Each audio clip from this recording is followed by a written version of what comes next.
Message வருது, என்ன இதுல இருக்கு, படிச்சு எனக்கு சொல்லு. ஐயோ அது கம்பெனி மெசேஜ், விட்டுருங்க. கம்பெனி மெசேஜ்னா நான் கஷ்டப்பட்டு ஸ்கூல்ல சேர்த்து ஃபீஸ் கட்டி படிக்க வைக்கிறேன், 4 வரை இங்கிலீஷ் கூட படிச்சு சொல்ல மாட்டேன்னா என்ன அர்த்தம்? நான் கட்டுற காசெல்லாம் வீணா? எனக்கு கண்ணு சரியா தெரியல, இந்த எழுத்தெல்லாம் வந்து பெருசு பண்ணி கொடு, பெருசா வச்சு கொடு. என்னமா இத்தனை குட் மார்னிங் மெசேஜ் அனுப்பிட்டு இருக்கீங்க?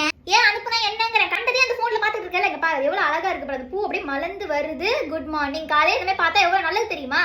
இந்த மாதிரி நல்லதெல்லாம் பார்க்காத, கண்டதே உட்காந்து இந்த இன்ஸ்டா ரீல்ஸ்ல தள்ளிக்கிட்டே இரு. ஒரு புடவை 100 ரூபாவாம், 1000 ரூபாய்க்கு 11 புடவை தரேன்னு சொல்லி போட்டிருக்காங்க. இது என்னன்னு பாரு. ஐயோ அதெல்லாம் பொய்மா, ஏமாத்துறதுக்காக போறாங்க. இது என்னடி 24 hours கேக் சேலஞ்சா? உங்க அக்கா என்னடி பண்ணிக்கிட்டு இருக்கா? அதுவா, அக்கா இந்த வாரம் 24 hours கேக் சேலஞ்ச் பண்ணிருக்கா. அதாவது காலையில இருந்து நைட் வரைக்கும் கேக் மட்டும் தான் சாப்பிடுவாளாம். காலையில ஏஞ்சு கஷ்டப்பட்டு சாதம் வடிச்சு, சாம்பார் வடிச்சு, கோவக்காய் பொரியல் பண்ணி எல்லாம் சமைச்சு வச்சுட்டு வந்திருக்கேன். நீங்க அதெல்லாம் விட்டுட்டு கேக் வாங்கி சாப்பிட்டுக்கிட்டு இருக்கீங்களா?